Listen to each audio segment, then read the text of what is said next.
Your hours are 9 to 6 as per the employment contract. My boss had a talk with me earlier in the year about my hours after I got my promotion. I went from 9 to 5 to 9 to 6, apparently, and I didn't know, so I continued to leave at 5 PM as usual. He said that it was in my employment contract that I signed when I took the promotion.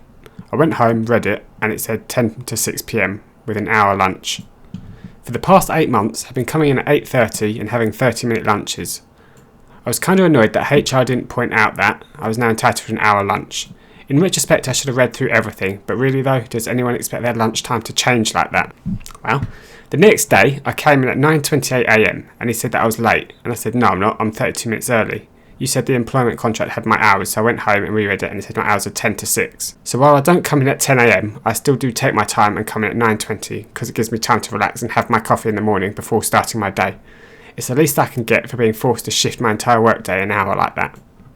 When you are done, you can hand in your paper and leave. Not sure if this fits here since it's not really malicious, but I'll give it a shot. Happened a few years ago in school.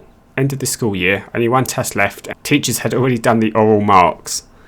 Class teacher took half a lesson to talk to each of us individually, inform us of our current grade and how much we could still change before the end of the year. I overheard her talking to a student named Jonas. She told him that in subject X, he hit a grade so precisely that no matter what grades he would get in the last test, it wouldn't change. So last test comes around, it's the last class of the day. Subject teacher hands out the sheets. Teacher, obligatory right name, blah blah blah, don't cheat. When you're done, hand in your test, pack your stuff and leave. So when we are done, we can go home. Yes. So as soon as we finish and hand in our sheets, we can leave. Yes, that's what I said. Alright, got it. Stands up, grabs his bag, hands in an empty sheet and leaves. Everyone in the class started laughing, even the teacher had a little smirk on their face. I need to be where I'm supposed to be. Will do. Here's a minor one.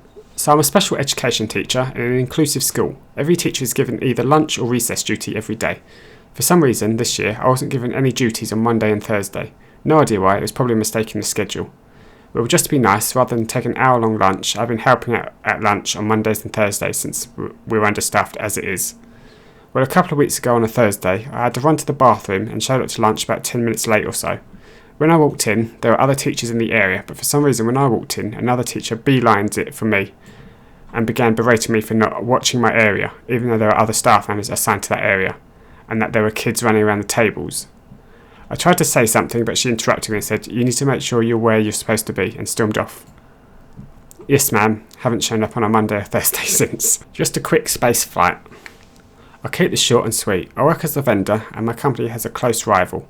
This rival is a huge conglomerate. You've undoubtedly heard about their biggest product, which is a sweet dark beverage masqueraded by a polar bear in the winter. But in the stores, we come out to about 50-50 in product on shelves. At one of my accounts, the rival company raised a stink that we were stealing some of their spots on the shelves, so they can do an agreement with management that we would go back to the mod. In doing so, several of the most popular products lost space. Several of their newest had to leave the shelves to fit mine, and all in all, my company came out on top with space. I would say they lost an entire 4-foot section's worth of product, which is just say a lot, especially since their loss is my gain, and man did I gain a lot. So I guess before you complain, you should figure out what you gain to lose. Edit. For clarifications, circa 4-foot section is a standard length of shelves in retail. These shelves are in cold case, so that the lost 5 shelves were in a 4-foot section. Also, a modular planogram is a way to arrange shelves set by people paid to do exactly that. It works until products start to change, go away, come in. Then either they're amended or refreshed. I guess I've been working retail for too long and forgot people don't know that. My apologies. Yeah, I had no idea what he was talking about. And I've worked in retail. Small but good. This just happened and I'm on mobile, so mistakes are fine, right? Anyway, I went into the kitchen to figure out what was the smell I was smelling was. After seeing what it was, sausage for anyone wondering, I went to grab a cookie from the basket. There was about 30 small cookies and 1 big cookie. I went to grab 2, but my mum said 1, so I put the 2 cookies down and grabbed the giant cookie. I walked away with a smile on my face. Dine-in only, no problem. This is my brother's story. He had a coupon that was good for 20% off or whatever from this restaurant. He planned on using it to buy carry-out crispy pate on his way home from work. This was in the Philippines. For those that don't know, crispy pate is deep-fried pig knuckles. You can't really buy those as an individual meat, they're usually meant for a group. When he was placing the order, the cashier said the coupon was valid for dine-in customers only. It was late, my brother was tired from work, and he really just wanted the pata for his family. Cue malicious compliance. My brother said sure, he'll eat it in the restaurant. He takes a seat, orders the pate. When the pate comes, he takes one bite and immediately calls for the waiter to bag the thing. By the way, in the Philippines, the servers bag your leftovers for you, unlike in other parts of the world where you bag your own leftovers.